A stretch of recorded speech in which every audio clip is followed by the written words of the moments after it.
अभी भी हमास आतंकवादियों के कब्जे में लोग हैं।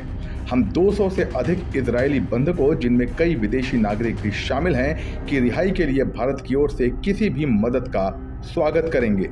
इसराइल की तरफ से एक स्टेटमेंट आई है, उन्होंने ये बोला है कि हमारे जो 200 के करीब हमास ने हॉस्टेजेस बना के रखा है, हमारे सिविलियन को, हमारे लोगों को, अगर इंडिया उसमें मतलब कोई हमारी हेल्प करता है, वो उन्हें लोगों को छुड़वाने में, कोई रिलीफ दिलवाने में, तो हम उसका बहुत शुक्रगुजार होंगे। इंडिया बहुत बड़ा मुल्क है, अगर इस जंग में इंडिया पड़ता है तो ये तो फिर देखें एक आलमी जंग छिड़ सकती है।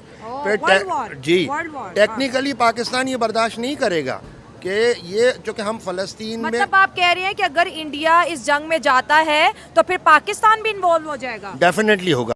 जो कंट्री सुबह खाए और रात का परेशान हो जाए, बेगर्स नॉट चूजर, तो ये क्या ड्रामा, क्या पिद्दी का शोरबा। आपको तो खैर ये बात करती भी अच्छा नहीं लगती, आप एज बहसीते पाकिस्तानी फलस्तीन की क्या आप यार, सबसे पहले तो आप टीटीपी से जान छुड़ा लो यार, घर में घुस के मार रहे हैं। इंडिया क्या मदद कर सकता है इसराइल की? इंडिया कोई मदद नहीं कर सकता है, इंडिया खुद भी फंसा हुआ है। इंडिया एक बड़ा मुल्क है और उसके पास एक बड़ी आबादी है।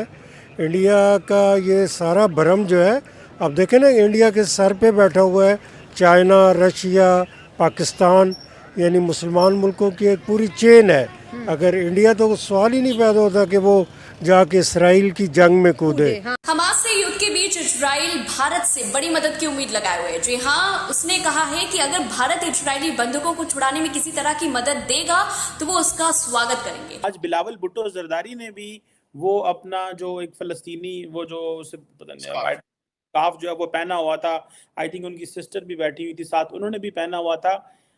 कोई फर्क पड़ सकता है? मुस्लिम वर्ल्ड जो मर्जी करती रहे, पॉलिटिकल सपोर्ट है कोई नहीं। तो अब ये जो मुसलमान ममालिक हैं ये कमज़ोर हैं और इनके पास फौजी ताकत नहीं है, माशी तौर पे भी कमज़ोर हैं। यूएन सिक्योरिटी काउंसिल में है कोई नहीं, मिलिट्री है कोई नहीं, तो ये तो उन पे है डिपेंड करता, वो कब मारना बंद करें। ये तो कुछ कर ही नहीं सकते, तो फिर ये एंगर क्यों, गुस्सा क्यों दिखा रहे हैं अमेरिका? पाकिस्तानी है, अब पाकिस्तानी कल फौज का ही इंटरव्यू आया जिसमें वो कहते हैं हम मजम्मत करते हैं। इतने आपके पास पावर होने के बावजूद आप कह रहे हैं मजम्मत करने हैं, और मजम्मत करना आपका काम नहीं, आपका काम मुरम्मत करना क्या है। करना चाहिए? मुरम्मत करना चाहिए। जी डेफिनेटली, फौज का काम मजम्मत करना नहीं है, उनका काम मुरम्मत करना है। लेकिन वो दूसरी साइड पे भी तो फौज खड़ी है ना, फिर चलते हैं यहाँ पर जंग करने के लिए। ठीक है, वो कहते हैं हम अक्सा मस्जिद शहीद करेंगे। अच्छा, हम उनको शहीद कर देंगे। ठीक है, हमारी जो अक्सा मस्जिद को शहीद करेगा हम उनको शहीद कर देंगे। ठीक हो आप गया। ये जो नौजवान हैं साथी फिर रहे हैं जितने भी, ठीक है, इनको तैयारी करवाओ, इनकी तैयारी किस चीज की? जहाद की तैयारी करवाओ। अच्छा, जहाद करेंगे हम। तो आप भी नौजवान हैं, आप क्यों नहीं चले जाते? मतलब आप, मैं एक सवाल कर रहा हूँ वैसे। मैं इंशाल्लाह जाऊंगा। कब जा रहे हैं आप? मेरी तैयारी हो रही है। अच्छा, तैयारी हो रही है जहाद की? जी ठीक है, इंशाल्लाह। आपकी भी तैयारी हो रही जी है? अल्हम्दुलिल्लाह, मेरी भी तैयारी हो रही है जिहाद पे जाने की। फाइनेंशियल मदद तो दे नहीं सकता, इंडिया अपनी आर्मी वहाँ पे इंगेज कर नहीं सकता, ठीक है ना। हाँ, ये हो सकता है इजरायली जो लॉबी है, थिंक टैंक, बेसिकली इजरायली बहुत गरीब हैं, पर इनके जो वो है ना थिंक टैंक्स हैं, इनके जो एक एलिट, इसराइल खुद भी बड़ा मालदार मुल्क है, हर टेक्नोलॉजी का जन्म वहाँ से हो रहा है। तो अगर हाँ वो उनको पे करते हैं एज अ, समझें आप एक प्राइवेट सिक्योरिटी हायर कर रहे हैं, तो इंडिया शायद हेल्प करेगा। इंडिया तो हमेशा कहता है कि हमारी जो पॉलिसीज है नॉन अलायंस रहती है और हम किसी के मुद्दे में अपना हाथ नहीं डालते।